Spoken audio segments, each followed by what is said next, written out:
कोलथ डाली देह पाई हेल्दी होगा सहित खावाई भारी सुआदिया। तेबे चलतु आज आपण मान सहित शेयर करी कि डालीटी को तैयारी करिवार पूरा सठिक उपाय।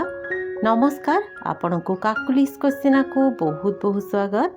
तेबे चलतु स्टार्ट करिवा रेसिपी। ये देखो दर्शक बंधु, कोलथ डालीटी को तैयारी करने ये मो मार्केट रू चोपा छड़ा कोलथ डाली नहीं मार्केट रे आपण को इजिली पाइबे। तो देखंतु गोटे कप रे मापिकी मु 2 कप कोलथ डाली नहीं। कोलथ डाली को भल भाव में धोईकी या आम पाखापाखि 2 ରୁ 3 घंटा बतुरे दबा। ये देखंतु डाली को मु बढ़िया भाव में 2-3 घंटा बतुरे की रखी। डाली को एमती बतुरे की नियंतु, डाली बहुत ही बढ़िया बनिबो। आगुर जदि आपण माने डाली को केबे बतुरे की तैयारी करना ताहले निश्चित भाव में ये प्रोसेस टी को फॉलो करंतु, देखिबे डाली बढ़िया भाव में सिझिबो। तो देखंतु ये डालीटी को आम गोटे प्रेसर कुकर देदेबा। प्रेसर कुकर आम दरकार मुताबक पानी देदेबा। से स्वाद अनुसार लुण आ हलदी देदेबा। तो देखंतु लुण हलदी देला परे याको आम बढ़िया भाव में गोलेदेबा। आ प्रेसर कुकर लिड टी को कवर करदेबा। याको आम हाई फ्लेम रे गोटे हुइसिल आ लो फ्लेम रे पाखापाखि 5 ରୁ 6टा हुइसिल देदेबा। गोटे हुइसिल हैला परे याको आपण पूरा लो फ्लेम रे 15 मिनिट गैस रे बसई देबे। देखिबे डाली बढ़िया भाव में सिझी जिवो। तो देखंतु डाली सिझला भितरे एठी मो गोटे हेमदस्ता रे 15 ରୁ 20 कोला रसुण आ ता सहित 3 ରୁ 4टा कंचा लंका नहीं। रसुण और कंचा लंका को आम बढ़िया भाव में छेची दबा। ये देखंतु डाली बढ़िया भाव में सिझी जाइछि। तेबे मन रखिबे प्रेसर कुकर गैस आपे आपे रिलीज होला पर जाई प्रेसर कुकर कवर खोलिबे। ये देखि पाउतबे दर्शक बंधु, डाली बढ़िया भाव में सिझी जाइछि। ये डालीटी को काढ़ी आपण एक्स्ट्रा आउ शिଳରେ बा ग्राइंडर रे बाटिबा दरकार नहीं। एमती गोटे डाली घोटणी नहीं आसबे आ डाली घोटणी रे याकू बढ़िया भाव में घोटी देबे। ये देखो दर्शक बंधु, डाली को मो बढ़िया भाव में घोटी देली।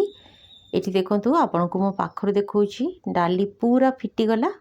ये प्रोसेस रे कोलथ डाली को सिझातु, देखिबे डाली बढ़िया भाव में सिझिबो। ये आपण देखि पाउतबे डाली सिझीगला। एबे चलंतु जीवा आमे नेक्स्ट प्रोसेस को। ये देखंतु मु गोटे डेक्ची बसैछि। डेक्ची रे आमे सोरिष तेल दबा। कोलथ डाली को आपण सोरिष तेल देकी ही बघारंतु, देखिबे बास्ना बहुत बढ़िया आसीबो। तो देखंतु तेल ताती गला परे एथिरे आमे गोटे चामच पंचफुटण पकेबा। पंचफुटण पकांतु, बास्ना बहुत बढ़िया आसीबो। तापरे आमे एथिरे छेचिक रखितिबा रसुण आ कंचा लंका देदेबा। रसुणर परिमाण सब बेले अधिक देबे, फ्लेवर बहुत बढ़िया आसीबो। आ ता सहित डाली रे बढ़िया बास्ना आनिया पई 2टी सुखिला लंका देदेबा। आ ता सहित बढ़िया फ्लेवर पई किछि भृसंग पत्र पकेबा।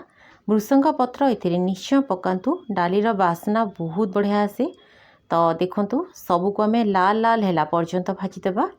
रसुण भृसंग पत्र बढ़िया लाल होकर भाजी गला परे एथिरे आमे डाली को ढाली दबा और सांगे सांगे याकू कवर करदबा। डाली को छुंक देला परे सांगे सांगे घोड़े देबे। देखिबे बास्नाटा बहुत बढ़िया आसीबो। तो देखंतु एथिरे मु दरकार मुताबक किछि गरम पानी देली। डाली रे ठंडा पानी जमा भी देबेनी, गरम पानी देबे। डाली रे गरम पानी देले डालीर टेस्ट बहुत बढ़िया आसी थाए। तो देखंतु यार कंसिस्टेंसी आमे एमिति रखिबा। ता सहित डाली रे खट्टालिया टेस्ट आनिया पई एठी मु किछि आंबुल देइछि। ए डाली रे आंबुल निश्चय दियंतु, कोलथ डालीर स्वाद बहुत भल लागिबो। तो देखंतु एबे आमे याकू कवर करदबा आ गैस फ्लेम को लो रे रखिकी याकू पाखापाखि 10 मिनिट फुटे दबा। डाली को निश्चय 5 ରୁ 10 मिनिट फुटे देबे। देखिबे आंबुलर टेस्टा डाली रे बढ़िया भाव में मिसी जिवो। तो देखो दर्शक बंधु, कोलथ डाली आमर बनिकी रेडी हो गला। एभली प्रोसेस रे आपण कोलथ डाली को तैयारी करंतु, देखिबे गरम गरम भात सहित खाइबा पई बहुत बढ़िया लागिबो। रेसिपी भल लागिले लाइक करिवे। रहिली पुणी देखा हबा। धन्यवाद।